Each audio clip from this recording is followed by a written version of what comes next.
Well, welcome back, everybody. And again, welcome to our last session of the day. And I think you're really going to enjoy this. We are joined today by a renal dietitian, Eileen Bogo. And as you hear, Chef Oliver Hale is with us also. Eileen Bogo has been working with dialysis patients for 7 years at Fresenius Kidney Care. She's also been providing nutritional care for the past 20 years among populations as diverse as pregnant moms, children, critical care patients in the ICU, and even 20-year-old Pittsburgh Pirate players. During her rich career, Eileen has had articles featured in various magazines and made appearances on Clear Channel radio stations. Eileen loves her work because it allows her to fuse her passion for the culinary world and her passion for helping others. So, Eileen, I'm going to turn the call over to you. Thank you. Thank you, Stephanie. And like I said, I am a dietitian for Fresenius Care, and I want to thank the ESRD and CC for inviting me to participate in today's session, and I'm really excited to see what's in store. So, Chef O, or Chef Hale, how would you rather be called? You can call me Chef O. Right now I'm in trouble, but no, Chef O. Okay. All right, Chef O. So I know you're having some technical difficulties, but Yeah. But before you start, can you tell us what you're going to make today, so at least we have an idea of what's to prepare for? Sorry, say that again. Oh, can you tell us what you're going to prepare? Today I'm going to do some renal-friendly meals. I have a couple of them on my list that I'm going to talk about.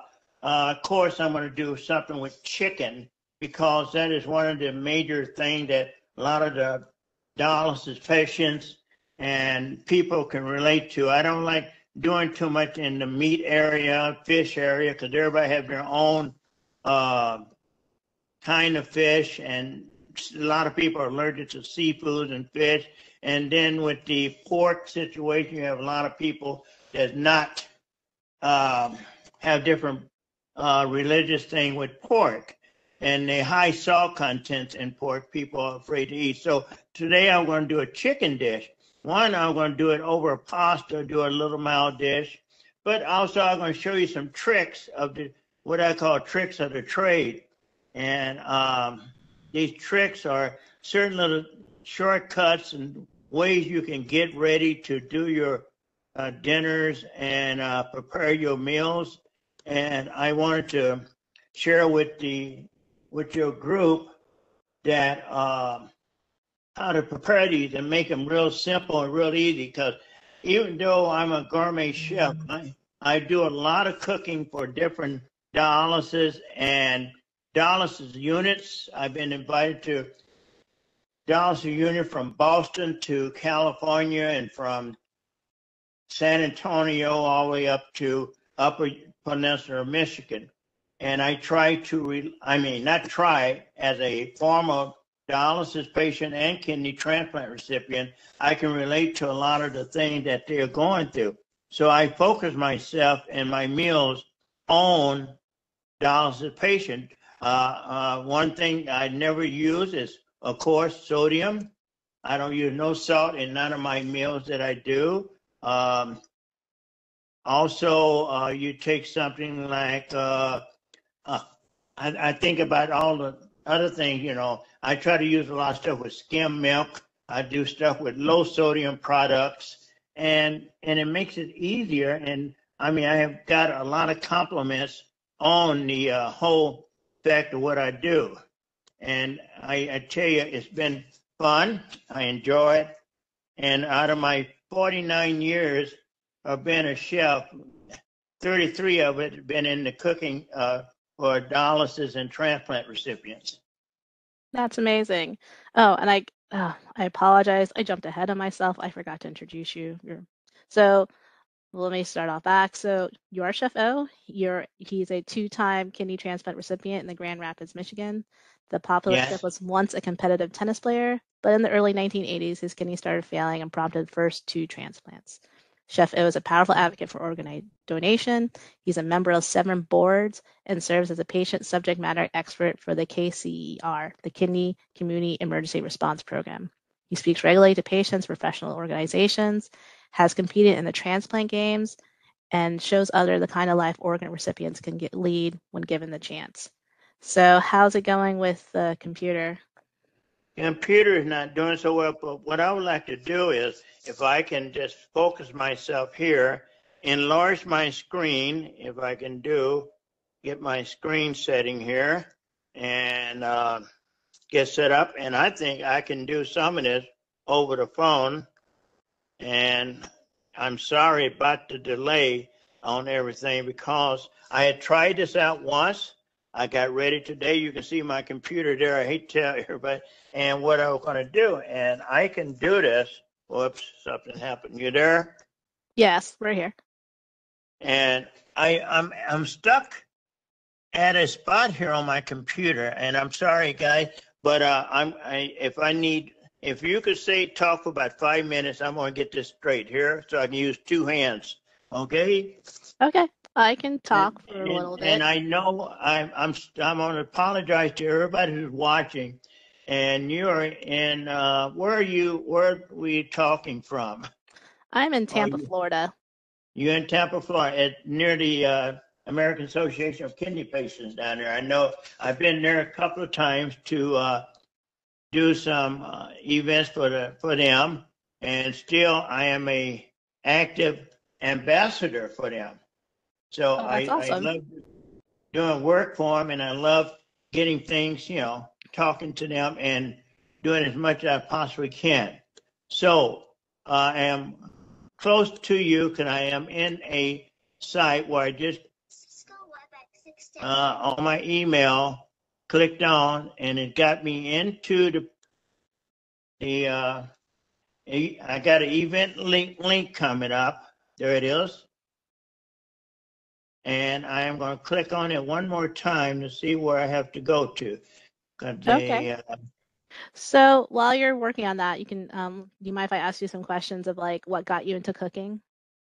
Well, I've been cooking, like I say, when I was a little kid, my mom used to have me in the kitchen with her, and I enjoyed, cooking with her because I was raised in a little city outside of Dallas, Texas called Greenville, and I was not much in sports at the time, and so I spent a lot of time in the kitchen with my mom.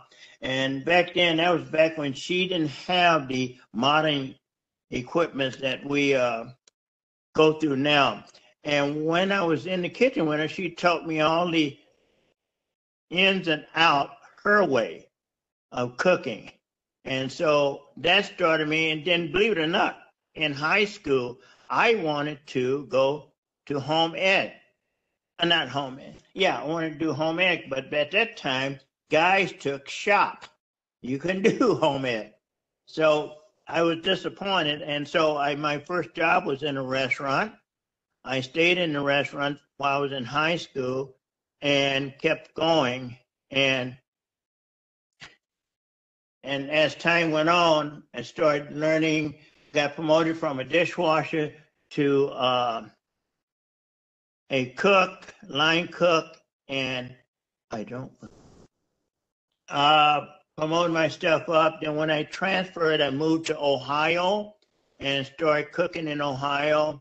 And during my kidney failure in 1983, I went back to college after I got my transplant in 86. I went back to school to get a degree in business. But while I was in the school doing, again, the degree in business, I took up culinary art to get the paper and say, yes, I did this.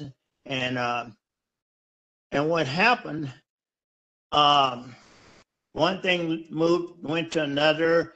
I started doing more fancier stuff. I started doing in-home cooking, 5- and 7-course meals for people. Oh, wow.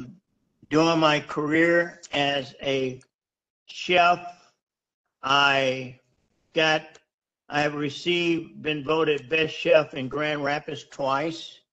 I have received the National Culinary Art Excellent Award by the American Culinary Association out of Florida.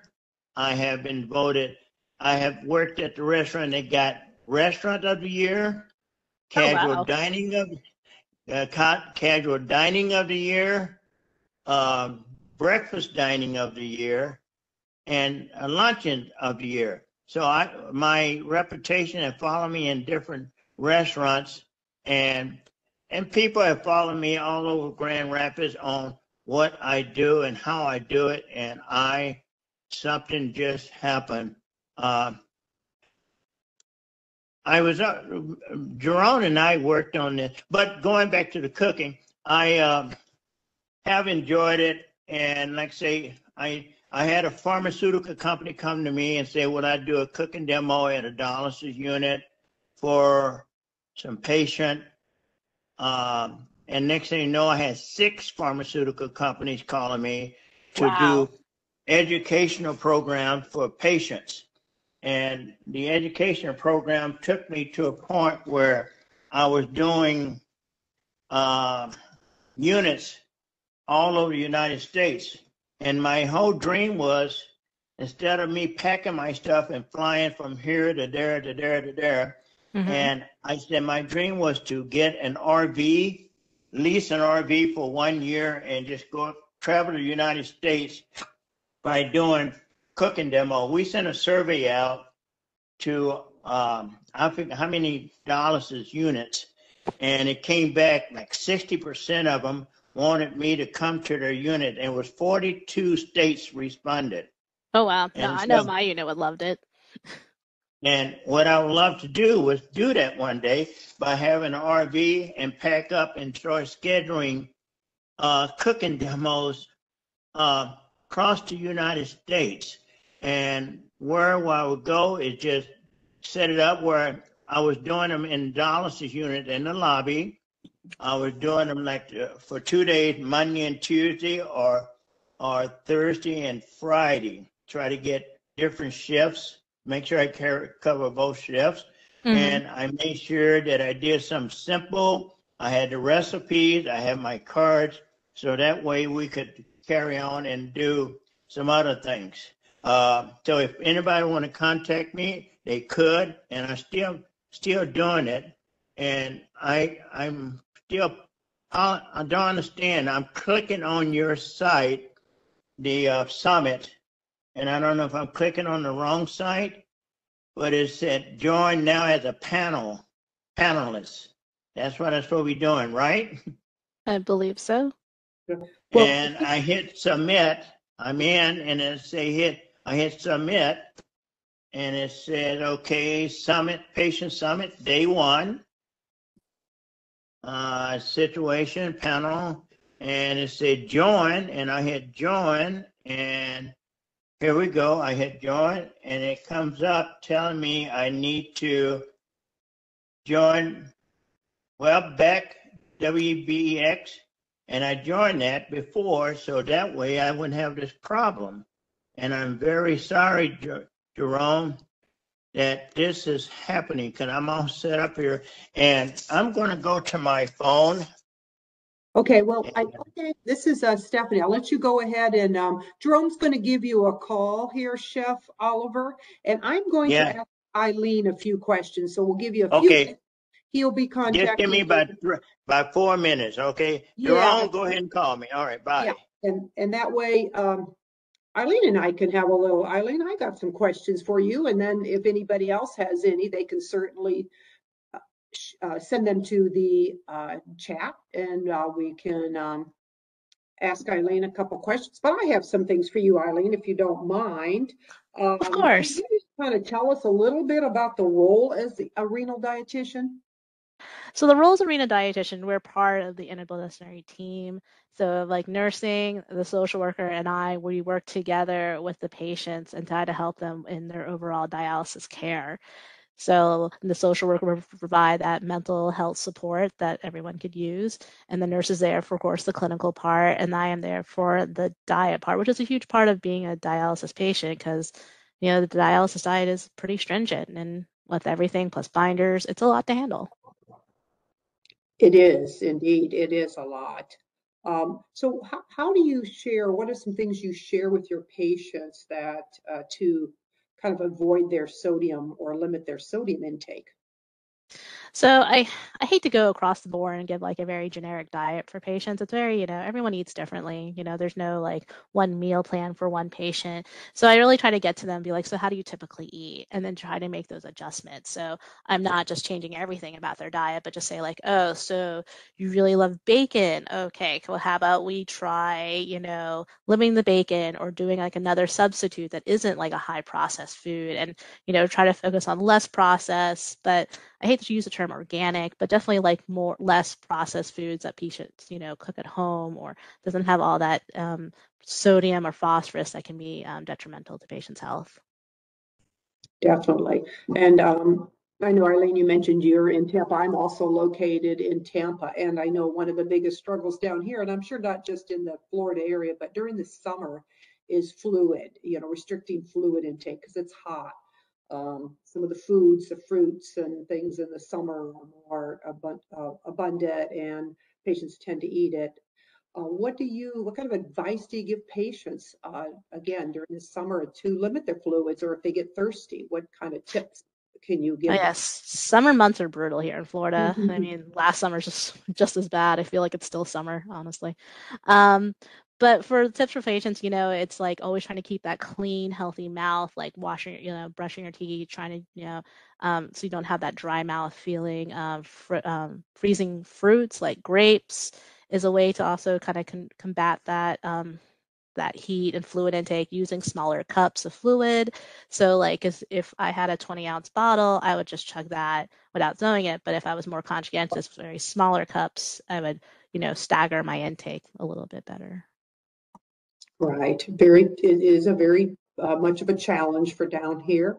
Even just myself, I'm always having water or something right at my desk, So um, there was a question, Eileen, for you from Kim. What would you replace bacon with? It's hard. I do love bacon. So for bacon, I allow them to have it in just very small amounts and, and just try to do a more less processed bacon. So like, like the more natural bacons that maybe wouldn't have as many preservatives in it. I don't like to tell them to switch to turkey bacon because that will have the same amount of sodium in it. And so to ask them to kind of shop around and like look for different types of bacon. And I always like to tell my patients, to kind of go big. So if you're going to have like that cheap meat, like bacon, to kind of go for like the best kind you can afford. So it's actually like, more of a like enjoyable experience versus just buying kind of like regular bacon that's just kind of like, it's okay. But if you got like a thicker bacon that has more substance to it and just kind of, then it's more of a rewarding experience and therefore you wouldn't have to like pretend to gorge out more and then just enjoy those couple of pieces that you have. Do the uncured bacons have any less salt than the regular bacons? That one kind of varies on product. So I'd say like kind of shop around and try to look for the ones that would have less sodium in it. Like I always want my patients to shoot for like around like 140 milligrams of sodium is considered a low sodium product. So if it's Mhm. closer to that range, that's where I want them to shoot for. Is there such a is there such a thing as low sodium bacon? I've never seen it in the stores, but is there Yeah, anything? that's what I'm saying. That's like the shoot for that number. Try to find one that's closest to that number as possible. Mm-hmm. Hmm. Good. Okay. So what type of or are there what kind of common questions do you get from the patients that are new to dialysis about their diet? Uh, for patients who are new to dialysis, I think it's very overwhelming because they're told so many things they can't have. They can't have phosphorus, they can't have, which is like dairy products and cheese, and they can't have sodium. They can't have like the fruits and vegetables that they're used to eating, like potatoes, tomatoes, and oranges. So it's definitely just kind of like tweaking those what they like to like other options. So like, oh, well, yes, you can have oranges, but grapes are an option you can have, or pears or peaches, just kind of adjusting in that mindset. Or no food is not like you not to say like you never can have it except for star fruit because that's actually toxic to dialysis patient.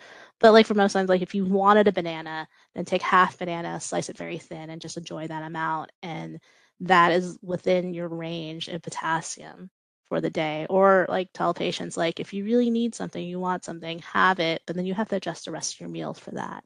And so it's to kind of give that balance. Mm-hmm. And again, living in Florida, we have a lot of influence from the um, Cuban culture here.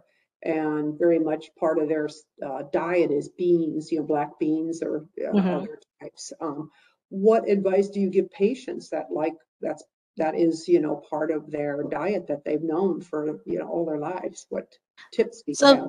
beans are, but beans before were like considered a no-no food because of the potassium, the phosphorus. But we found out basically from recent research that like as long as it's a natural form of phosphorus, like or occurring in the food, then the body doesn't absorb it as much. It's more like those inorganic forms of phosphorus, like in like processed foods as a preservative.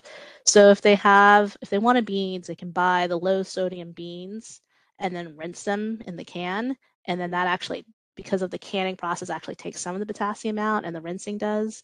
And so actually doing that process will make beans a little bit not too bad for them to eat. Mm. Yeah, because the canned beans, they kind of come in their own, a little bit of a sauce or liquid there that they've been sitting. But in the canning process, the boiling does take out some of the potassium, and they're already in a low and make sure they're the low sodium can, so they're already lower in that 140 grams of sodium. So as long as they rinse it, they're not too bad for patients. Okay. Oh, good. That's good to know. I know that's been again a struggle, not probably just here with the Cuban culture, but I'm sure all throughout the country. And speaking of that, there is, I'm sure, attendees here from, again, not just from Florida, East Coast, Central, and the West Coast. Seems like we're all dealing with different types of disasters, whether it's fires, tornadoes, earthquakes. We, of course, in Florida had a very close call. Not so, unfortunately, our southern, southwestern part of the state got hit recently by Hurricane Ian, but I'm sure, what can you give advice to patients? Because again, it could happen anywhere, just power outages in general. What kind of advice would you give patients to be prepared for any type of natural disaster? So for natural disasters, we do recommend kind of having like an emergency meal plan, like a meal set for you that are safe for kidney disease. So having like shelf stable some bread, peanut butter and jelly, that's like a low sodium peanut butter, having mints or marshmallows to check on, because those are like foods that are shelf stable, but still be within your range. Like having cans of like tuna fish and having individual packets of mayo so they can make a quick sandwich, or having unsalted crackers are all really good foods to keep handy with you. And then like, the mints or something to kind of wet your mouth so you're not, because you're part of that fluid restriction to help prevent how much fluid you're having. Or maybe buying little things of applesauce to take it with your medications instead of fluid, because that'd be a way to kind of do that without wasting that precious water intake. Okay, great. Okay. Eileen, we had a question come up in the chat. How do you assist your patients on binder compliance? That's always an ongoing problem. But with patients with binders, I was always like try to talk to them like, when are they forgetting it? Is it because they're going out to meals, or is it, so there's like different tips. Like for patients who are always out and about, I try to suggest maybe having those little like I have like little samples of like pill cases that go on your keychain, so it's always with you, and to give them a bunch so they can keep some in their car, or for also to kind of have it like where they eat at their house, so have the bottle there so it's staring at them when they're eating, so to kind of remind them. And for some forgetful patients, I have actually recommend like, hey, put an alarm on your phone if you know you're gonna eat at the certain time, usually to have that alarm ring, and so they can be like, oh, I need to take my binder. So there's different tips to help with the compliance. And then maybe it's the kind of binder they're on. So sometimes I'll have to adjust the types of binders to make it more palatable to help with the pill burden and things like that. Yeah. Good. Can you kind of share with us maybe, I know things have been tough with COVID over the last over 2.5 years now, a little bit more than that, but what kind of maybe educational resources you use, whether, again, I was going to say like lobby days, but in the lobby or anything that you use that you've used or are using that's, helpful for patients as it relates to their diet on like educational tools, educational, sometimes I've heard, some dietitians put up food samples out in the lobby. Again, that was pre-COVID, but now that we're getting back to, some of those restrictions done, have you done anything creative to help your patients with choosing the correct foods?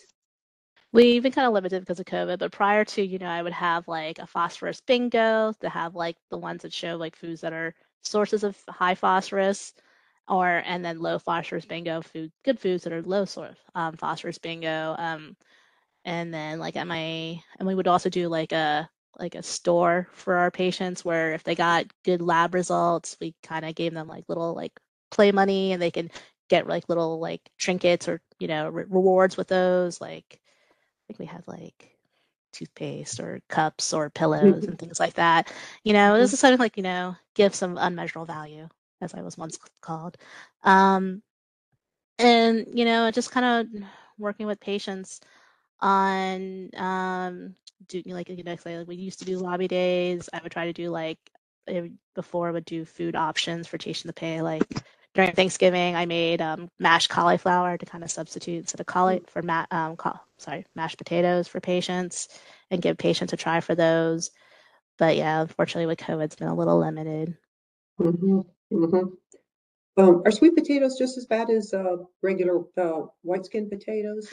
They are, but to do potatoes, you can actually do the double boiling methods. I know a lot of people would like soak them overnight, but a faster method is to like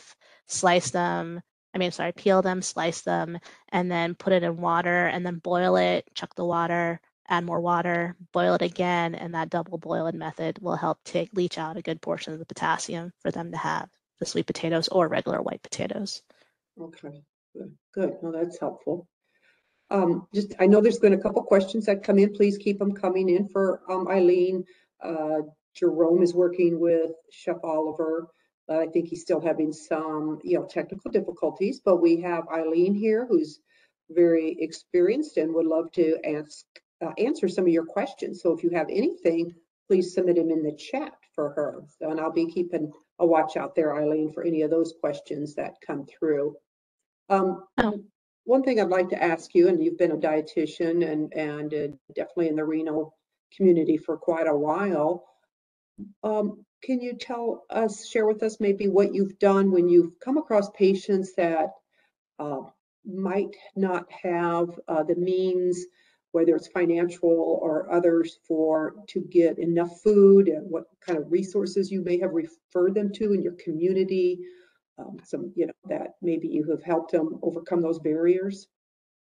Yeah, so that's also another barrier for our patients is, the economic part of it, because no one can eat organic and perfect all the time, but from helping with patients, there are food banks that are available that we talk about, and then, just trying to talk about the foods that are, more economical, but it can still be healthy, and just working on that options, like, if they like say canned beans, that's a protein source, or using eggs as a protein source, vegetables doesn't have to be organic. They can just be regular vegetables, or they can be frozen vegetables. Frozen vegetables are just as nutritious as regular vegetables, but they're, a little bit more shelf stable. And they're in the freezer, so a little bit more affordable, and they can, be used a little bit more in things. So just kind of adjusting with that. I've always really worked well with my social worker to try to get those patients assistance and ways with the help with that. And so with the economic portion, just adjusting to how the patient eats and just trying to guide them to those choices that might be healthy and affordable for them. Yeah, it's very tough, I'm sure. I guess, then kind of a follow-up to that is, if you suspect, a patient or, maybe isn't eating for whatever reason, how do you have that conversation with that patient? What, because nobody wants to say they, don't have the money, or, can't afford it, or they're not eating, So how have you treated that situation? For the most part, it's trying to establish that rapport with patients to try to get their trust for them to tell me, yeah, I just haven't been feeling well. I had patients who were not only going through dialysis but also chemo treatment at the same time, so a double whammy, and just talking to them about them, and then just seeing like, at this point, it's like, what can they tolerate, and then just adjust from there. Like, if it has to be a little bit extra binders, but they can tolerate something that isn't the most kidney friendly, but it's something they're eating, then we go from that. Like, it's all about just getting that patient nutrition and just adjusting to see whatever they can tolerate. If it be like smaller portions throughout the day, because that's what they can't handle a large volume, then doing that, like, and maybe just switching up. So maybe, maybe tuna salad on an unsalted cracker or on a cucumber, and maybe not eat like, and then take that portion and break it up throughout the day. So eventually they eat some amount of calories, but it's not as overwhelming to eat like a large portion at once. Okay. Well, I understand that Chef Oliver is back with us for audio. He was not able to get connected visually, but Chef Oliver, can you hear me? I'm here and I have a picture up. I'm on the video now. Oh, you are? Okay. Well, we do have a few minutes. Yes, thank you. Thank you, Melissa, for switching over. We can see you very clearly. And we were just having a great conversation. Eileen had a lot of questions for her. You kept us very entertained and gave us a lot of good information. So we do have some time, I think, left, Jerome. I think we do have a little bit, about 15 we minutes. got about 20 minutes. Yeah, Okay. we got about 20 minutes if you'd like for me to do something. I want to show some tricks of the trade that I've learned over the years for patients to help avoid certain things. Like, a lot of people, I try to suggest that you get you one of these in order to do your vegetables. It's a little steamer. You can pick these up at a dollar store or your major department store.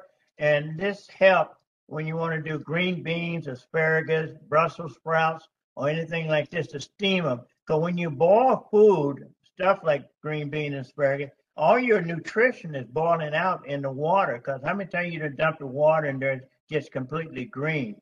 So I try to tell people to try to steam them. You get the water hot, put it in this, set this in your pot, put this in, put your vegetables in, put a lid on it, and probably within 3 minutes, it's going to be nice and crunchy. I call it al dente. You dump it in cold water to shock it, so that way it keeps its color. And then what you do is just heat it up with a little margarine or a little butter, add a little garlic to it or something like that to give it some flavor. And this, a lot of people do not know and never use it.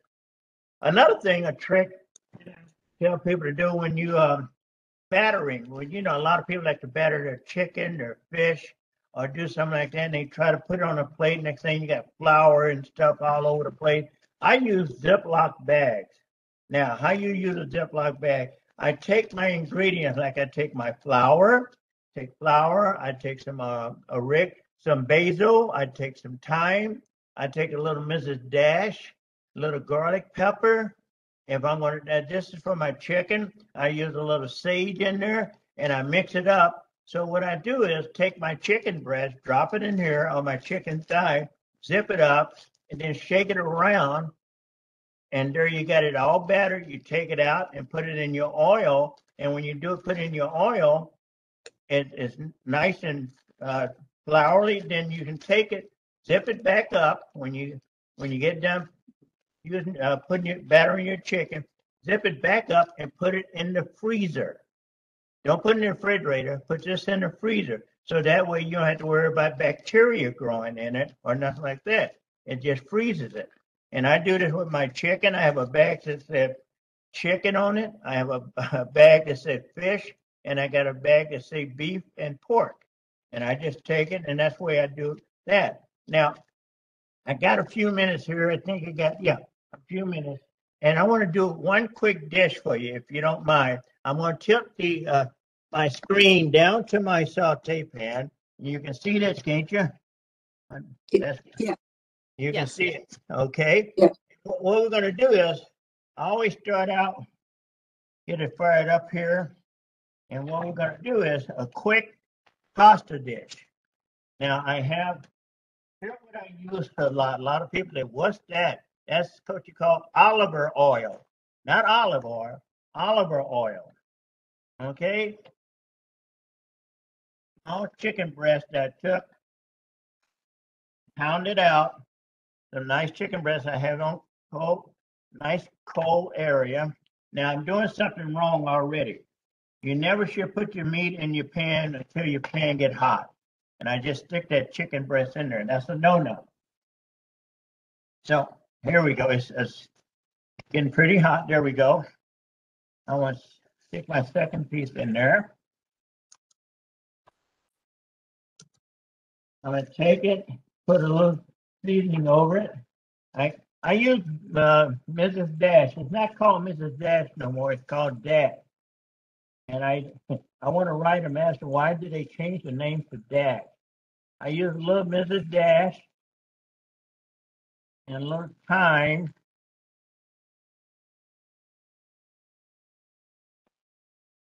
And I use olive oil whenever I cook because olive oil has a higher flash point. It gets hotter than any other oil. Okay? I'm going to take this, and you may notice that it's sticking on me because I put it in too cold. There we go. See, it's already turning nice little color there. Chef Alder, can I ask you a question while you're doing that? Yeah, go ahead. Yeah. Well, I just wanted to know, what are some of your specialties that you like to cook? I do a lot of, I love working with seafood and chicken. My background is French gourmet. I used to do a lot of French style cooking because I love sauces. I'm going to stick this in the oven while we talk, okay? And I do a lot of stuff with, I love working with risotto. You know, that's an Italian rice. I love making different risotto dishes by using mushrooms and a lot of things like that. I love working with whitefish, salmon, items like that, scallops, sea scallops, chicken. I love doing tons of chicken dish, and it's just so beautiful when you can do that. And then across the board, and then plus that, I try to do different creative creations. I just finished up. I just finished up doing a lot of cooking shows, and also cooking competitions. I love cooking competitions. What I have here is I have a little of my creamer. Chef O, do you have any of your cooking posted on YouTube? No, I started doing that, and believe it or not, when I did a cooking show in Grand Rapids for 11 years. I did the show, and for 11 years I wound up winning 9 video awards for my TV show over the 11 years period. And so what happened was, when I started the show, I checked with a world famous chef named Chef Emerald. Anybody know him? Emerald Lagasse. When I talked to him, he told me the ins and outs, and he told me never put your recipes online, because there's, when you ever do a cookbook, nobody would buy the cookbook. Because why should they do the cookbook when they can just go online and download them? What I have is a little cream of low-cal, low-sodium cream of chicken soup. I just added some milk. I'm going to dump a little Parmesan cheese in with it. Just a little. Chef O, was it hard for you to switch over from like normal cooking to like doing a renal friendly cooking for you? No, because, well, it's just like anything. When I was diagnosed with kidney failure, it was hard for me to adjust then But once I made the adjustment, it was real easy to get into cooking. I just improvised by not using high um, potassium items. Whenever I do cooking, I try to use low phosphorus, low potassium stuff. I don't use any salt, and it was kind of hard, but I made it through it and did it okay. Now I just added a little mayonnaise to it. I'm gonna add a little thyme to this, and there we go. And I'm gonna add. I just added some mushrooms to it. Now I'm going to add some of the chicken I had cooked up earlier. Yes, and putting it all together here. So Chef, how do you keep your food spicy but yet keep them kidney friendly? I just use Mrs. Dash. Mrs. Dash is no sodium. It has a lot of herbs and spices in it. You don't have to worry about trying to add your basil, your thyme, and all the stuff you want to add to it. You can just take the Mrs. Dash and season it just right. And I tell you what, if try it, just try the original. Don't go and try to get any fancy Mrs. Dash. Just go ahead and say we're going to get the original Mrs. Dash. And well, it's not called Mrs. Dash. Pardon my correction. It's called Dash now. Just great. And I tell you what, using that, a little dry thyme, a little dry basil, because a lot of people don't have access to a fresh ingredient. So I try to tell them to buy it, but also buy them in little containers. Yes, try to get it in small containers. Don't try to get the big tall containers because you don't cook it that much. And if you don't cook that much, and what happened, it goes bad after so long.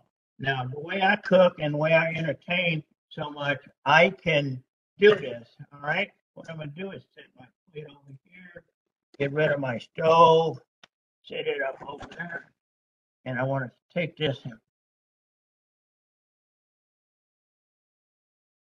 Everything I use is low sodium.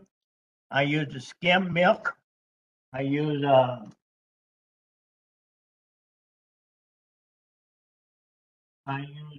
just fresh chicken, natural chicken that I took and cooked up. I use and just it just makes it better. What I use a low sodium pasta. Everything that I take when I buy, I try to use it low sodium. That is a nice pasta dish somebody can have. It's very neat. It's no sodium in it and very sweet tasting. Now I got in trouble with the Food and Drug Administration a couple of years ago. You say, how you get in trouble with the Food and Drug Administration? I spoke at a convention for dietitian. It was over 500 dietitians. I made a dish called lemon dill pasta salmon, where I use everything was low sodium, low fat. It was right up there. Each serving was 880 milligrams of sodium in it. That's what the recipe called for. Well, I dissected and got it down less than 400 milligrams of sodium in a dish, in a serving. Well, somebody told somebody, and I get a call from the guy from New York, and they asked me who I was and how did I come up with this recipe, because they said it's impossible to take something like that and reduce it to them. And they flew me to New York, and I showed it to them.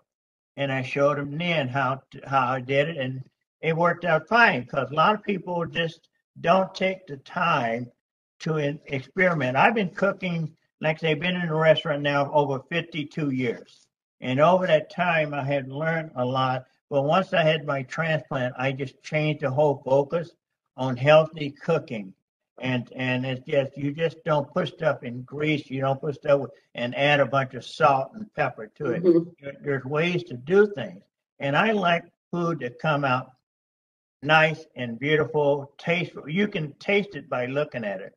And when I do a 5-course meal or 7-course meal for someone in their home, I try to incorporate that. So when they see each item I set in front of them, it's more like an artist doing a painting. And that's the way I look at doing my cooking. I am so sorry about what I was doing. There was a dish I was going to do with grapes. I was having a dish I was going to do with dry cranberries and cranberry juice. And I just, with modern technology, you try to do something on the computer, and some days it'd be like this. But Well, we have a couple more questions for you. We'd love go to. right ahead. I'm not going anywhere yet. Yeah, well, and by the way, that chicken dish looks delicious. I'm a little hungry here, so it looks wonderful. Yeah, well, I tell you what, I work on some way we can send this through a text, okay? There was a question, do you ever make any meals in a crock pot? Yes, I once a month we do a roast. I love doing a roast in a crock pot where I make a 2-meal dish out of it, where I do it with not potatoes, I do it with rice. Everything, I do a lot of rice meals because I don't like talking about potatoes, because there's a way I can do potatoes and make it okay for a patient to eat. But I got in trouble by saying that, and somebody said, well, that chef said I can have potatoes every day. I didn't say that. I said once in a while. But I do stuff like crock pot roast. I do a pork tenderloin. There is some, I do a goulash. I do a Hungarian goulash in a crock pot. It's very delicious. But yes, Good. Okay. I do that, and I do a lot of dietary meals too. Yeah. Great. Thank you. That's good. I mean, I think that's, everybody's looking for something quick. If we're working our busy lives, that crock pot can come in handy. So. Oh, it's beautiful. It is beautiful to do it. Yeah. I suggest to a lot of people, if you have a busy life, just before you go to work in the morning, you can put that in there. Don't worry about a fire. I never heard a house fire from a crock pot yet. Yeah. Can you a little bit share with us just how has your kidney transplant affected your life? Oh, we need another 2 hours, but I can sum it up. It just positively changed my life. Not really looking. I was a average guy, working, doing everything. I played tennis a lot. I was on a tennis tour with a small group and won a 5-state tennis tournament in Columbus, Ohio. And I thought, hey, I'm going to start playing ATP tennis, American Tennis Association, with the pros and start playing big major tournaments. I won it on a Sunday. 2 weeks exactly, I was laying on my back, flat on my back with kidney failure. Since my transplant, I have motivated myself with a positive attitude to start doing a lot of things and start doing it with more focus on it. And like I say, over the time, I've in the transplant Olympic game, I've been to 16 national transplant Olympic games. I've been to 7 international. I've been to 7 countries to play tennis and with the transplant Olympic team. I have a total of 34 medals. 20 of them are gold medals. I did the cooking show for 11 years, and in that 11 years, I put forth a lot of effort, and we won 9 video awards for the TV show in this area. I have been awarded different awards over the last 10 years. I just received one a year ago in November, where I was voted one of the top 16 people in West Michigan, over 60, that's very active in the community. And so it took a turn. I made something good out of something bad. I didn't sit around and boo-hoo and ha-ha, I can't do. I just picked myself up by the bootstrap and went forward and wanted to make my life better. And I suggest to all those who have had a transplant or all those who are on dialysis hoping to get a transplant, when you do, just go out and start doing things and try to put something forward. I call it paying back. I never met my donor families. I wrote 2 letters. I've had 2 transplants, and the first one was 23 years, and in January I'll be celebrating my 11th year on the second one. And I wrote both families, never heard anything back, and I wish I could. It'd be one big moment if I could meet my donor families. And so back to the main thing, it's been very positive. I'm gonna say this real quick. The biggest positive thing I ever did was last January 6th. I was in ICU with COVID. I had COVID. I was in ICU for over 2 weeks. Came out of it, motivated myself where I was going to get better, do things better, and I went to San Diego for the National Transplant Game, the last of September, 1st of August, and we won a bronze medal in pickleball. And when I received my medal, I had tears in my eyes. And the guy asked me, "Are you okay?" I said, "Yeah." He said, "You crying?" I said, "Yeah, you wouldn't understand." He said, "Tell me." I said, "Believe it or not, 9 months ago, I was in the hospital with COVID in ICU. I mean, that bad." So it really, it's been very positive. Well, thank you. Thank you so much, Chef O. We really appreciate you. I'm sorry. I'm going to keep saying it over and over. Nope. I had things lined up where you can see more dishes like this one here. And you've shared lots of good tips. You've shared a lot of personal, shared your personal story and your journey with us, and that looks delicious. It looks very good. We really appreciate you joining us today. Eileen, I appreciate you being with us too to answer some of the questions. I think everybody really, this was a great, awesome session we had this afternoon. And I think, Melissa, we're going to go on to we're going to wrap up here. So again, thank you for being here today.